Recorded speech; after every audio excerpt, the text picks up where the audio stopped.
శ్రోతలకు నమస్కారం. కథాపుస్తకంకి స్వాగతం. ఈరోజు మీరు వినబోతున్న కథ పేరు నాన్నకి ఏమైంది. ఈ కథను రాసినవారు శ్రీ ఈదర శ్రీనివాసరెడ్డి గారు. ఇక కథలోకి వెళ్దాం. నాన్న, కాలేజీకి వెళ్తున్నా అంటూ హాల్లో కూర్చొని నింపాదిగా కాఫీ తాగుతూ న్యూస్ పేపర్ చదువుతున్న తండ్రి ఎదురుగా నిలబడి అన్నది మహి. మహి తండ్రి విశ్వం నుంచి ఏ సమాధానం రాలేదు. కనీసం న్యూస్ పేపర్ కూడా పక్కకి తీయలేదు. ఒక్క నిమిషం మౌనంగా నిలబడి ఏం చెయ్యాలో అర్థం కాక ముందుకు కదిలింది మహి. ఇంతలో ఉండమ్మా అంటూ మహి తల్లి స్వర్ణ తన హ్యాండ్ బ్యాగ్తో మహి దగ్గరకొచ్చింది. హ్యాండ్ బ్యాగ్లో ఓ 2 నిమిషాలు వెతికాక ఒక 50 రూపాయల నోటు చేతికి తగిలింది. దాని వంక ఒక్క క్షణం చూసి ఏమనుకుందో ఏమో దాన్ని మహీకిస్తూ వచ్చేటప్పుడు ఆటోలో రా అన్నది. రోజు ఆటోలో రావడానికి మనమేమన్నా ఆగర్భ శ్రీమంతులమా? అయినా ఆడపిల్లలకి బస్సు ఫ్రీ కదా, ఎందుకు డబ్బులు ఖర్చు పెట్టడం? న్యూస్ పేపర్లో నుంచి విశ్వం మాటలు కాస్త కటువుగా వచ్చాయి. ఆడపిల్లని ఆటోలో తిప్పడానికి ఆగర్భ శ్రీమంతులే అయ్యుండక్కర్లేదు అంటూ విశ్వం మాటలకి స్వర్ణ గట్టిగానే జవాబిచ్చింది. విశ్వం మరి మాట్లాడలేదు. మహి మౌనంగా ఇంట్లో నుంచి కాలు బయటపెట్టింది. ఇంటి దగ్గర నుంచి బస్టాప్ దగ్గరే ఓ 5 నిమిషాలు నడిస్తే సరిపోతుంది. కానీ సాయంత్రం వేళల్లో బస్సులు చాలా రద్దీగా ఉంటున్నాయి. ప్రభుత్వం ఆడవాళ్లకి బస్సు ఫ్రీ అనగానే అందరూ బస్సులకే ఎగబడుతున్నారు. అందుకని అప్పుడప్పుడు రద్దీగా ఉన్న రోజు ఆటోకి రావడం మహికి అలవాటు. బస్టాప్ వైపు అడుగులు పడుతున్నాయి కానీ మహి ఆలోచనలన్నీ తండ్రి విశ్వం చుట్టూనే తిరుగుతున్నాయి. తన పట్ల తండ్రి ప్రవర్తిస్తున్న తీరుని ఒక పట్టాన మహి జీర్ణించుకోలేకపోతోంది. ఎందుకు నాన్న ఇలా మాట్లాడుతున్నారు? ఉన్నట్టుండి ఆయనకేమయ్యింది? అంతకుముందు స్కూల్లో ఉన్నప్పుడు స్వయంగా తానే కారులో తనతో వచ్చి స్కూల్లో దింపి మళ్ళీ వెనక్కి తీసుకెళ్లేవాడు. వచ్చేటప్పుడు వెళ్ళేటప్పుడు ఏది అడిగితే అది కొనిచ్చేవారు. కానీ తను కాలేజీకి వచ్చిన దగ్గర నుంచి ఆయన తీరు మారిపోయింది. ఏదడిగినా విసుక్కుంటున్నారు. ప్రతిదానికి లెక్కలు వేసి ఎంత మిగులుతుందా అని చూస్తున్నారు. కూతురు మహీకే కాదు, భార్య స్వర్ణకి కూడా ఈ మధ్య భర్త విశ్వం తీరు అంతుపట్టడం లేదు. విశ్వం బ్యాంకులో క్యాషియర్గా పనిచేస్తుంటే స్వర్ణ ఓ కార్పొరేట్ స్కూల్లో టీచర్గా పనిచేస్తోంది. మహి ఒక్కతే కూతురు. ఏ చీకు చింతా లేని కుటుంబం. నిజం చెప్పాలంటే విశ్వం డబ్బు గురించి పెద్దగా ఆలోచించే మనిషి కాదు. పెళ్ళైన కొత్తల్లోనే బ్యాంక్ లోన్ ఇస్తోందని ఓ 2 బెడ్రూమ్ ఇల్లు, ఓ లగ్జరీ కారు కొనేశాడు. భార్యాబిడ్డలకి ఏ లోటు లేకుండా చూసుకునేవాడు. సినిమాలకి, షికార్లకి, టూర్లకి ఖర్చుకు వెనకాడకుండా తిప్పేవాడు. బట్టలు, నగలు ఒకటేమిటి, భార్య అడిగినవి అడగనివి అన్నీ ముందుగానే కొనిచ్చేవాడు. ఏనాడు స్వర్ణ జీతం గురించి అడిగిన పాపాన పోలేదు. తన జీతాన్ని తన్నే ఖర్చు పెట్టుకోమనేవాడు. స్వర్ణ విశ్వంలాంటి భర్త దొరికినందుకు ఎంతో మురిసిపోయేది. ఎప్పుడన్నా కూరగాయల కొట్ల దగ్గర, ఆటో వాళ్ల దగ్గర విశ్వం భార్య స్వర్ణ ఓ సగటు మధ్యతరగతి ఇల్లాల్లా బేరవాడుతూ ఉంటే, బీదవాళ్ల దగ్గర బేరాలేమిటి, నువ్వు ఎంత బేరవాడినా 10-15 కన్నా మిగల్చలేవు, కానీ ఆ బడుగు జీవులకి ఆ 10-15తోనే బతుకెళ్ళిపోతుంది, వదిలేయ్ అనేవాడు. ఆ 10-15 మా ఆడవాళ్లకెక్కువే, బేరమాడగా మిగిలిన డబ్బులు దాచుకుంటే ఏ జాకెట్ ముక్కో కొనుక్కోవచ్చు అంటూ తనని తాను సమర్థించుకునేది స్వర్ణ. ఆ డబ్బు నేనిస్తాను, నువ్విక నుంచి రోడ్డు మీద బేరాలాడకు. ఒకవేళ అంతగా బేరాలాడాలని ఉంటే ఏ చీరల షాపులోనో నగల షాపులోనో బేరాలాడు అంటూ ఒప్పుకునేవాడు కాదు. అటువంటి మనిషి ఇప్పుడు పావలాకి అర్ధకి కూడా బేరాలాడుతున్నాడు. 1వ తారీఖు రాగానే జీతం మొత్తం అణా పైసలతో లెక్క చెప్పాలంటున్నాడు. ఏమిటి మనిషి ఇలా మారిపోయాడు? డబ్బు దగ్గర ఇంత ఖచ్చితంగా ఉంటున్నాడు అని స్వర్ణ రోజుకి ఓ 100 సార్లన్నా అనుకొనుంటుంది. తన భర్త వ్యవహారం స్వర్ణకేమీ అంతుపట్టకుండా ఉంది. కట్టుకున్నందుకు తప్పదు కదా, మొగుడైనా మానైనా భరించాల్సిందే అని సరిపెట్టుకునేది. తానే మొగుడుకు తెలియకుండా 10 పరకా దాచి మహి అవసరాలకి సర్దేది. కాలం ఎవ్వరి కోసమూ ఆగదు. ఇష్టం ఉన్నా లేకపోయినా కాలంతో కట్టుకున్న వాళ్లతో పరిగెత్తాల్సిందే. మహి డిగ్రీ పూర్తి చేయడం, ఉద్యోగం సంపాదించటం చకచకా జరిగిపోయాయి. తన మొదటి జీతంతో తల్లిదండ్రులిద్దరికీ బట్టలు కొన్నది మహి. తండ్రికి బట్టలిచ్చి ఆశీర్వదించమంటే, సంపాదిస్తున్నాను కదా అని ఇష్టం వచ్చినట్టు ఖర్చు పెట్టకు, వచ్చిన జీతం వచ్చినట్టు దాచుకో అంటూ 4 అక్షింతలేశాడు. మౌనంగా అక్కడ్నుంచి వంటగదిలోకొచ్చి, ఏమిటమ్మా నాన్న తీరు, కొత్త బట్టలు కొని 3 ఏళ్లయింది. నేను కాలేజీలో చేరినప్పుడు కొన్నవే, ఇంక నీకైతే ఎప్పుడు కొన్నాడో నాకసలు గుర్తే లేదు, కొత్త బట్టలకు కూడా ఇలా అంటున్న మహి మాటలకి ఓ జీవం లేని నవ్వు నవ్వేసింది స్వర్ణ. నిన్నటిదాకా నీ జీతం ఆయన జీతం రెండూ తానే తీసుకుని దాచుకున్నాడు, ప్రతిదానికి రేషన్ పెట్టారు, మనమేమన్నా సుఖపడ్డామా? ఇప్పుడు నేను సంపాదించే డబ్బు మీద కూడా ఆయన అజమాయిషీ ఏమిటి అంటూ తండ్రిని నిష్ఠూరాలాడింది. ఏమోనమ్మా, నాకు అదే అంతు పట్టడం లేదు. నువ్వు కాలేజీలో చేరే వరకు మీ నాన్న మనల్ని కాలు కింద పెట్టనివ్వకుండా చూసుకున్నారు. కానీ ఆ తర్వాత ఏమయ్యిందో ఏమో నాకు తెలీదు, నేనేం తప్పు చేయలేదు అంటూ లోగొంతుకుతో కూతురికి సమాధానమిచ్చింది. నేను మాత్రం ఏం తప్పు చేశాను అంటే నన్ను చదివించటం నాన్నకి ఇష్టం లేదా? అనుమానంగా అడిగింది మహి. అదేమీ అయ్యుండదు, చదివించటం ఇష్టం లేకపోతే అసలు కాలేజీలోనే చేర్చేవాళ్లు కాదుగా. పైపెచ్చు ఫీజు ఎక్కువైనా వెనకాడకుండా నిన్ను మంచి కాలేజీలో చేర్చారు, మంచి ఉద్యోగం వస్తుందని స్వర్ణ సముదాయించింది కూతుర్ని. అందుకనే కదా నేను కూడా ఈ 3 ఏళ్ళు మౌనంగా తల వంచుకొని వెళ్ళిపోయాను. కానీ ఇప్పుడు ఉద్యోగం వచ్చినా కూడా అంటూ తన అసంతృప్తిని వెళ్ళగక్కింది. షూ, పెద్దగా మాట్లాడకు, విన్నారంటే రేపటినుంచి నీ జీతం కూడా ఆయనే తీసుకుని నీ మొహాన కూడా నాలా ఏదో 10ో 11కో తగలేస్తారు రోజు అంటూ మహి నోరు మోయించింది స్వర్ణ. ఒకరోజు, రేపు ఆఫీస్ నుంచి త్వరగా రా అంటూ లోపలికొస్తూ అన్నాడు విశ్వం మహిని చూస్తూ. ఎందుకు? ఆఫీస్లో వర్క్ కూడా ఉంది అంటే, నీతో కొంచెం పనుంది, ఎక్కువసేపు కాదు, మహా అయితే ఓ 1.5 గంట అంతేలే అన్నాడు. అది సరేగాని ఆ 1.5 గంట ఏం చెయ్యాలి అంటూ విసుక్కుంది మహి. నోరు మూసుకొని కుదురుగా కూర్చోవాలి అంటూ విశ్వం విసుక్కున్నాడు. ఎక్కడా? ఎందుకు? విసుగు ఎక్కువైంది మహికి. పెళ్లి చూపుల్లో ముక్తసరిగా సమాధానం చెప్పి వెళ్ళిపోయాడు విశ్వం. పెళ్లి చూపులా? ఆ మాట విన్న మహికి ఉత్సాహం కుతూహలం ఏవీ రాలేదు. ఇప్పుడిప్పుడే ఇలాంటి ప్రోగ్రామ్స్ వద్దు, జాబ్ వచ్చి 2 నెలలు కూడా కాలేదు, మీకెందుకంత తొందర? ఇలాంటి డైలాగ్స్ వల్ల ప్రయోజనం ఉండదని మహికి తెలుసు. పైగా మహికి వాళ్ళ నాన్న సంగతి తెలియంది కాదు. అందుకనే వెంటనే మహి తల్లివంక చూస్తూ, అమ్మా నువ్వన్నా చెప్పు, నాకు ఈ పెళ్లి ఇష్టం లేదు అని అంటున్న మహి కళ్ళల్లో సన్నటి నీటి తెర కనిపించింది స్వర్ణకి. కూతుర్ని దగ్గరికి తీసుకుంటూ, ఇప్పుడు పెళ్లి చేసుకోవడం ఇష్టం లేదా? ఎప్పటికీ పెళ్లి చేసుకోవడం ఇష్టం లేదా అంటూ అనునయించింది. ఎప్పటికీ ఇష్టం లేదు అంటూ నసిగింది మహి. ఎందుకని అంటే, పెళ్లి చేసుకుని నువ్వేం సుఖపడుతున్నావమ్మా అని అడిగింది. అందరూ మీ నాన్నలా ఉండరుగా, అయినా మీ నాన్న మనల్నేమీ రాచి రంపాన పెట్టట్లేదుగా మహి అంది. ఏమోనమ్మా, నాన్న వాలకం చూస్తుంటే నన్ను త్వరగా వదిలించుకోవాలని చూస్తున్నారనిపిస్తోంది అంది మహి. మంచిదేగా, బయటికెళ్ళి హాయిగా బతకచ్చు కదా అన్నది తల్లి. ఏమో, ఆ వచ్చేవాడు నాన్నలాంటి వాడైతే అన్న మహితో, ఎందుకలా అనుకోవాలి అంది తల్లి. ఏమో, నాన్న ఎక్కువ కట్నం ఇవ్వాల్సొస్తుందని ఏ అనాకారినో బికారినో తీసుకొచ్చి చేస్తే వాడు రేపటినుంచి నా జీతం కోసం నన్ను నానా తిప్పలు పెట్టడని గ్యారంటీ ఏంటి అని అడుగుతోంది మహి.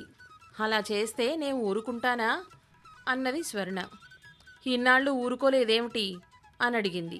దేనికైనా ఓ హద్దు ఉంటుంది, ఆ హద్దు మీ నాన్న దాటితే నేను నా హద్దులు దాటుతాను, నువ్వేం కంగారు పడకు అంటూ ధైర్యం చెప్పింది స్వర్ణ కూతురికి. తల్లి మాటలతో అప్పటికైతే మహి స్థిమితపడింది. కానీ లోపల తండ్రి ఏ అనాకారివాడినో తీసుకొచ్చి తాళి కట్టించుకో అంటాడేమో అని పీకుతూనే ఉంది. అందుకే అప్పటికప్పుడు ఓ గట్టి నిర్ణయం తీసుకుంది మహి. ఏరా, అమ్మాయితో ఏమైనా మాట్లాడతావా అంటున్న పెళ్లికొడుకు తండ్రి గొంతులో దర్పం తొంగి చూసింది. అక్కర్లేదు అన్న మాటలు పిల్లాడి నోటి నుంచి నెమ్మదిగా వచ్చాయి. ఇటువంటి వాడితో నాకు పెళ్ళా? అనుకున్నట్టే వ్యక్తిత్వం లేని ఓ గొర్రెని తీసుకొచ్చాడు నాన్న అని మనసులోనే అనుకుంది మహి. మాట్లాడకపోతే పోనీ, నచ్చిందో లేదో చెప్పు అంటూ సీరియస్గా అడిగాడు ఆయన. మీ ఇష్టం నాన్న అంటూ మంద్రంగా వినిపించింది పెళ్ళికొడుకు గొంతులోని స్వరం. అదేం సమాధానం? అవుననా కాదనా? అసలెలా అర్థం చేసుకోవాలి? పిల్ల బంగారంలా ఉంది, నేరుగా సమాధానం చెప్పు అన్నాడు పెళ్ళికొడుకు తండ్రి. నచ్చింది నాన్న అంటూ సిగ్గుపడుతూ చెప్పాడు. బావగారు, మా వాడికి మీ అమ్మాయి నచ్చింది, ఇక మీ అమ్మాయికి నచ్చితే? ఆ మాట వినగానే ఏమ్మా, అబ్బాయి నచ్చాడా అని మహిని అడిగాడు విశ్వం. మహి ముందుగానే తండ్రి ఏ సంబంధం తెచ్చినా నచ్చలేదు అని సమాధానం చెప్పేద్దామని నిర్ణయించుకుంది. పైపెచ్చు పెళ్ళికొడుకు సమాధానం విన్న తర్వాత అదే సమాధానం ఇవ్వాలి అని నిర్ణయించుకుంది. అనుకున్నట్లే నచ్చలేదు అని మహి నోటి నుండి వచ్చాయి మాటలు. మా వాళ్ళలో ఏం నచ్చలేదమ్మా, అసలు నువ్వు మా వాణ్ణి చూసావా? ఇంతవరకు తలే ఎత్తలేదు, నీకంటూ ఇష్టాయిష్టాలు లేవా అంటూ కాస్త కోపంతో అన్నాడు పిల్లాడి తండ్రి. బహుశా అహం దెబ్బతిన్నదో ఏమో.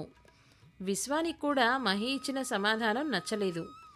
ఒక్కసారి అబ్బాయిని చూసి చెప్పమ్మా అన్నాడు వస్తున్న కోపాన్ని ఆపుకుంటూ. తండ్రి సంగతి తెలిసిందే కాబట్టి మహి తలెత్తి చూసి అదే జవాబు చెప్పాలని నిర్ణయించుకుంది.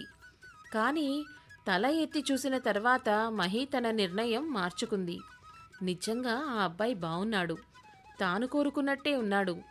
తండ్రి తాను కోరుకున్నవాణ్ణి తెస్తాడని అస్సలు ఊహించలేకపోయింది మహి.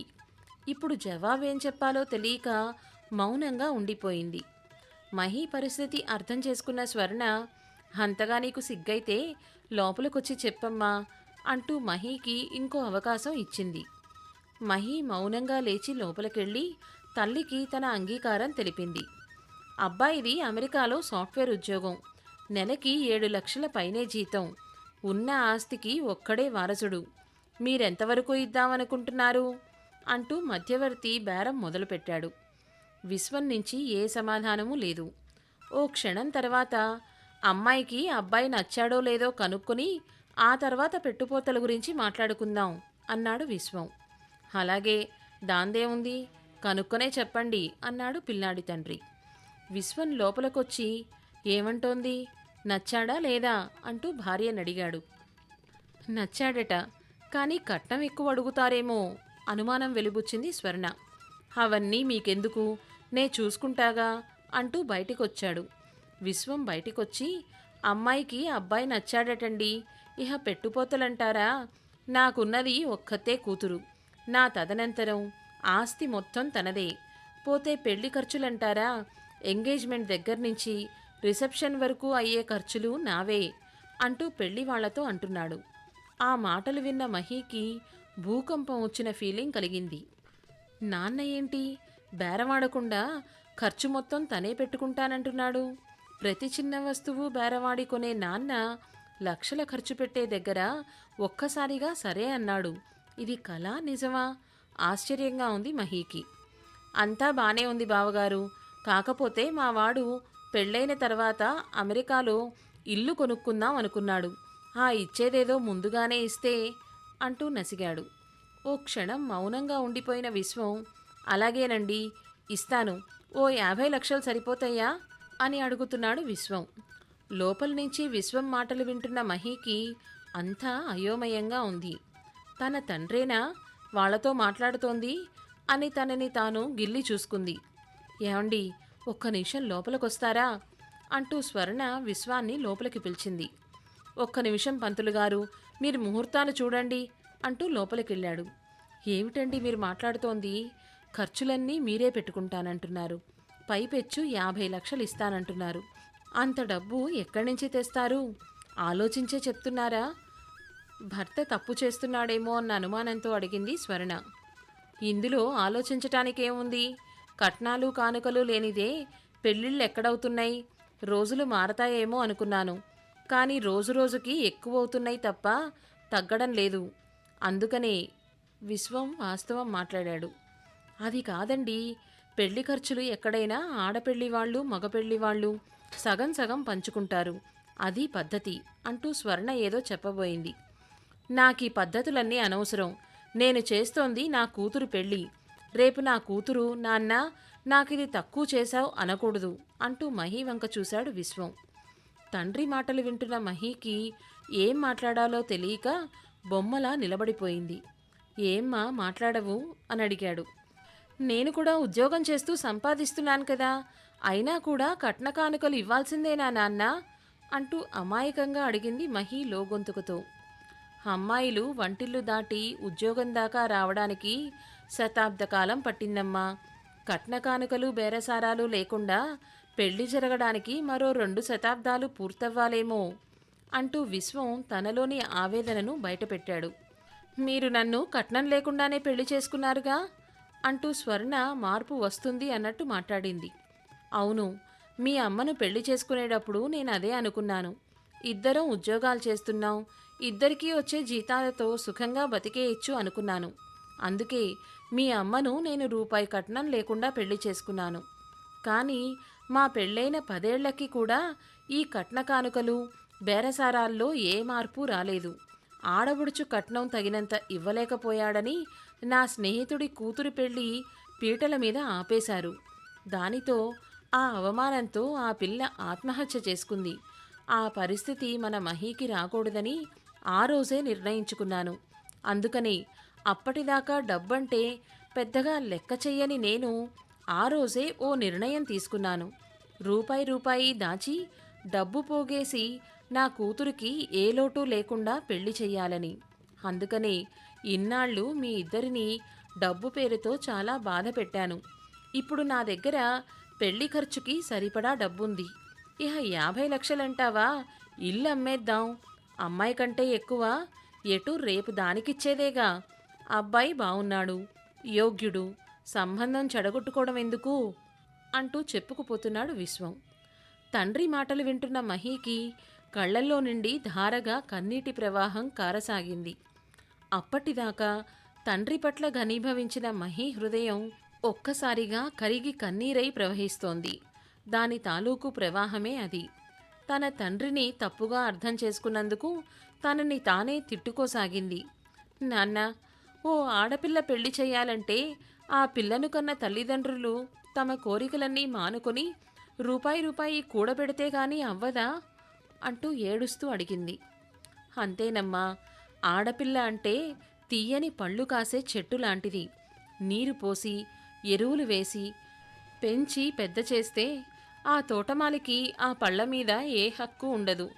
ఎవరో ఒక అయ్య వచ్చి ఆ పళ్ళన్నీ కోసుకుపోతాడు.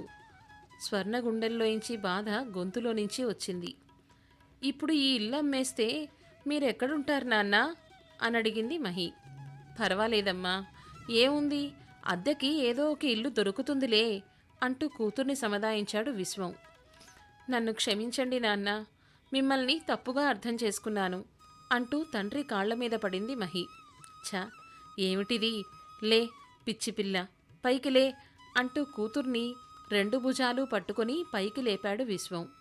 విశ్వం కళ్లల్లో సన్నటి నీటితెర తారట్లాడడం చూసింది స్వర్ణ. వస్తున్న ఏడుపుని ఆపుకోవాలని ప్రయత్నిస్తూ, నన్ను కూడా మీరు క్షమించండి.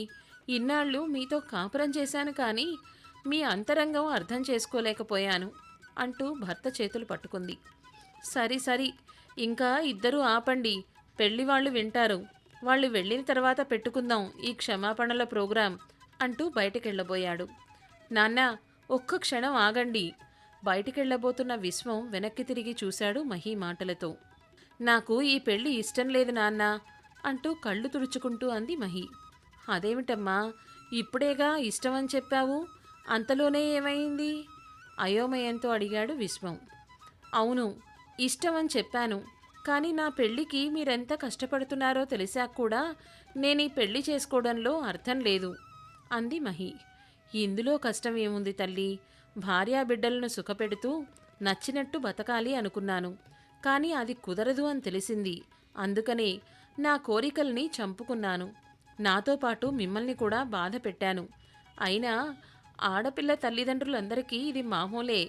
అలవాటైన పనే అంటూ విశ్వం స్వరం సన్నగా ఉణికింది. ఆడపిల్లని కన్నందుకు మీకు భగవంతుడు వేసిన శిక్ష? అందుకేనేమో ప్రతి ఒక్కరూ ఆడపిల్లని వద్దు అనుకునేది అంటూ మహి ప్రశ్నించింది. భగవంతుడు కాదమ్మా, మారని ఈ సమాజం వేసిన శిక్ష. సమాజంతో పాటు మనం ప్రయాణించాలంటే ఈ శిక్షకి తలవంచాలి, లేదా ఎదిరించాలి. ఎదిరించే ధైర్యం కూడా కావాలిగా. ఎంతమందికుంటుంది? నాకైతే లేదు తల్లి, అందుకే తలవంచాను అంటున్న తండ్రితో, నాకుంది నాన్న ధైర్యం, నేనెదిరిస్తాను, అందుకనే పెళ్ళి వద్దంటున్నాను అంది మహి. పిచ్చి తల్లి, ఎన్నాళ్లనుంటావు? మేము ఏదో ఒక రోజు రాలిపోతాం, అప్పుడైనా నీకో తోడు కావాలిగా అంటూ అనునయించబోయాడు విశ్వం. కట్నాలు కానుకలు ఆశించకుండా నన్నుగా ఇష్టపడేవాడు దొరికేంతవరకు వేచి ఉంటాను, లేకపోతే ఇలాగే ఉంటాను అంటున్న మహి మాటల్లో భయం ఛాయలు ఎక్కడా కనపడలేదు విశ్వానికి. సరేనమ్మా, నువ్వంత పట్టుదలతో నిర్ణయం తీసుకుంటే మేము నీ వెనకే అండగా నిలబడతాం, నువ్వు కోరుకునేవాడు దొరికేంతవరకు ఆగుదాం అంటూ బయటికొచ్చాడు విశ్వం.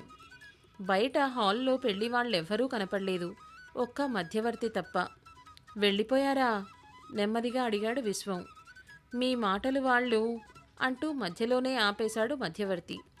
వింటారని నాకు తెలుసు, కానీ విని మారతారేమో అనుకున్నాను. ఆడపిల్లల తల్లిదండ్రులు పడే బాధ అర్థం చేసుకుంటారు అనుకున్నాను అంటూ విశ్వం తనలో తనే గొణుక్కున్నాడు. అంత సహృదయం ఇంకా మన సమాజానికి రాలేదు సార్, వస్తుందని కూడా నమ్మకం లేదు. విశ్వం ఎక్కువగా ఆశిస్తున్నాడేమో అన్నట్టు అన్నాడు మధ్యవర్తి. మారదని నాకు తెలుసండి, కానీ ఎక్కడో చిన్న ఆశ. ఇప్పుడు ఆ ఆశ మా అమ్మాయిలో మొగ్గతొడిగింది, దాన్ని నేను తుంచివేయలేను. ఆ ఆశ చిగురిస్తుందో లేక రాలిపోతుందో కాలమే జవాబు చెప్పాలి అంటూ తన నిర్ణయాన్ని చెప్పకనే చెప్పాడు విశ్వం. సమాప్తం. ఇదండి కథ. సమాజంలో పరిస్థితులు ఇప్పుడిప్పుడే కొంచెంగా మారుతున్నాయేమో, ఇంకా మారాలి అని ఆశిద్దాం. ఈ కథ మీకు నచ్చిందా? నచ్చినట్లయితే లైక్ చేయండి, షేర్ చేయండి. మరిన్ని సందేశాత్మక, సామాజిక, వినోదాత్మక కథలు వినాలి అనుకుంటే కథాపుస్తకం ఛానల్ని సబ్స్క్రైబ్ చేసుకోండి. ధన్యవాదాలు.